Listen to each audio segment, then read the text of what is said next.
we should be inspired by Tanggol. Kung paano itama ang pagkakamali para makuha natin kung ano yung nararapat para sa atin bilang Pilipino. Quiapo, and syempre, nandito kami mga Pilipino. Thank you. Sa personal na buhay, natuto ako sa Batang Quiapo ng mas masayang pakikisama kasi napakalaki ng production ng BQ. So, sobrang laki, ang hirap tandaan ang pangalan ng bawat isa. Makikilala mo lahat ng tao from all walks of life. As a manggagawa, bilang nasa side kasi ako ng Guerrero, no? Medyo hindi magandang side. Nakita ko yung mali na pakikitungo. So, as manggagawa, mas nakita ko yung dapat itama ng mga tao para mapabuti ang kapwa sa kanilang buhay. Kailangan laging tapat. Di katulad nila Guerrero na, ay, harbat mong harbat. Nagsimula kasi ako bilang sekretary ni Mayor Guerrero, ni Tito Albert pa. So, sa kanya pa ako talaga. Bago naging mayor si Miguelito. So, ako yung assigned na secretary talaga ng mayor. Ang natutunan ko dito, bilang, syempre susunod lang ako sa script. May mga tao talaga na dahil trabaho mo, tikom na lang yung bibig mo kahit mali yung nakikita mo. In real life, ako lalaban. Siguro magre-resign na ako sa totoong buhay kasi hindi ko malulunok yung ginagawa ng mga Guerrero. Pero dito sa karakter ni Sheila, wala siyang nagawa. Isa siyang, kumbaga, sumunod na lang siya sa daloy ng buhay niya as Sheila na sekretary ng assigned mayor. Kahit na mali yung ginagawa, sumusunod na lang siya. Siguro dala na rin ang hirap ng buhay para makapaghanap ng trabaho na iba. Tapos, syempre, powerful yung mga pinagtatrabahuhan niya. It's not going to be that easy to look for a new job kasi sa powerful ng mga Guerrero, baka ipapatay siya, siraan siya. So, yun yung mga natutunan ko kung bakit may mga tao na kahit labag sa loob nila na sumang-ayon sa mali, hindi nila kayang bumaliktad. Dahil din sa takot, like si Sheila, so oo na lang ako ng oo. Hindi ko makakalimutan, number one, yung pinatay ako. Yung kinuyog ako ng tao, ng crowd, tapos binugbog nila akong ganduguan ako. Pero isa sa hindi ko makakalimutan was my first day in BQ, March 1. Hindi ko talaga makakalimutan kasi bilang artista, malaking karangalan pasok sa Batang Quiapo. Kahit anong role pa yan, Batang Quiapo is Batang Quiapo.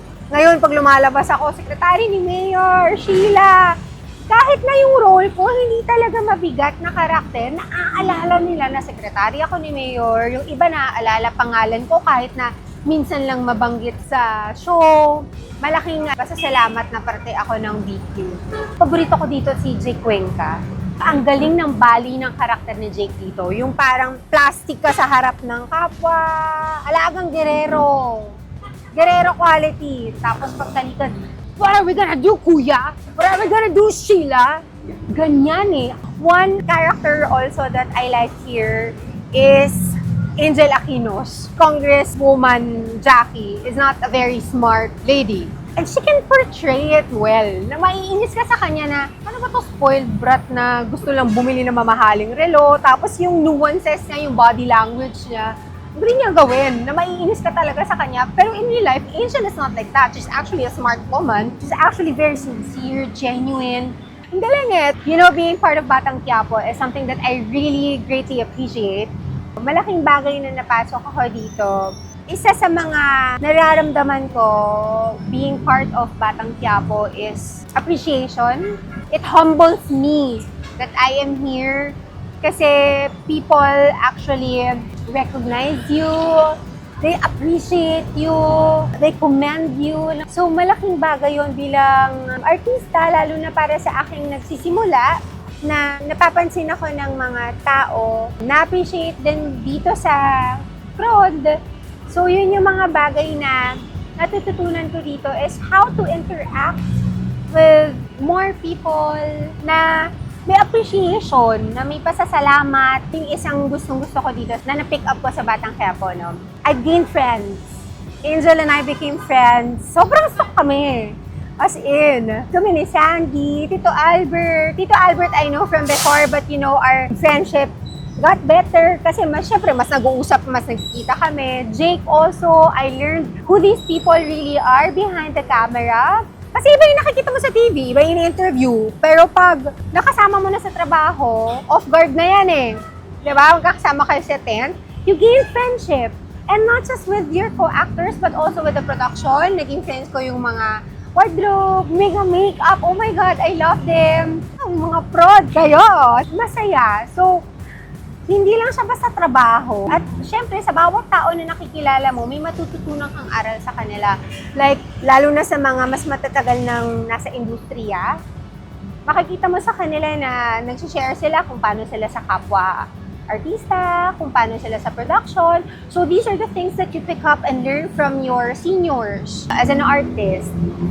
Direk Coco, maraming salamat po for keeping your promise na mapasali po sa FPJ's Batang Quiapo. Sobrang saya ko po na parte ako ng FPJ. Hindi ko to makakalimutan buong buhay ko.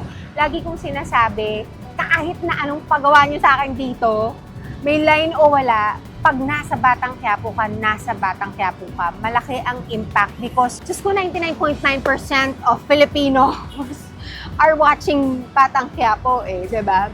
So, investment talaga na nandito ka. Tsaka it's something that we should really be proud of. So, Direk Coco, maraming salamat. CCM Production, thank you po sa tamang paggabay sa akin.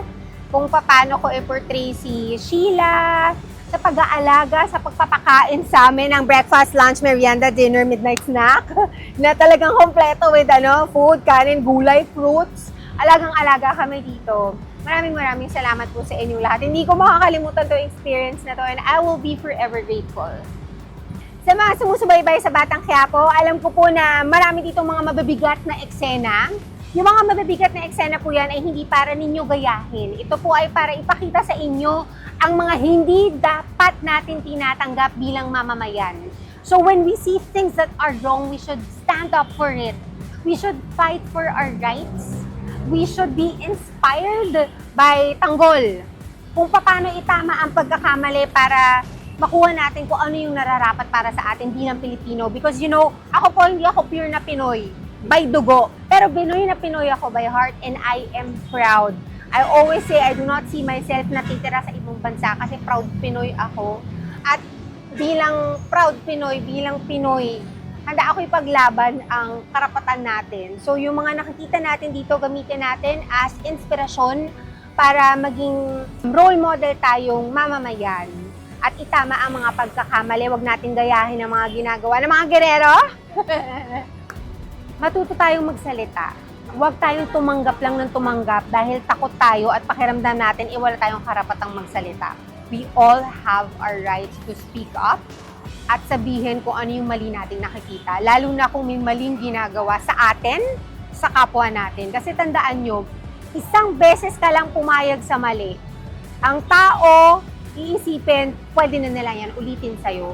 Tapos by the time na pagod ka nang tanggapin yung pagkakamaling ginagawa sa'yo, hindi ka na maka-atras kasi pumayag ka na 1, 2, 3 beses. Una pa lang, you have to be firm already by your beliefs.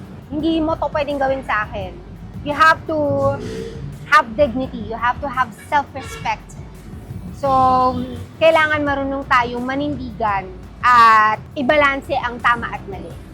Ang galing kasi hindi lahat ng mga teleserye tatagal ng ganito nang consistent ang views. It's because of all the hard work of everyone from CCM, Direk Coco, mga artista, and more work for us. Ako po si Leang, gumaganap as Sheila, now signing off.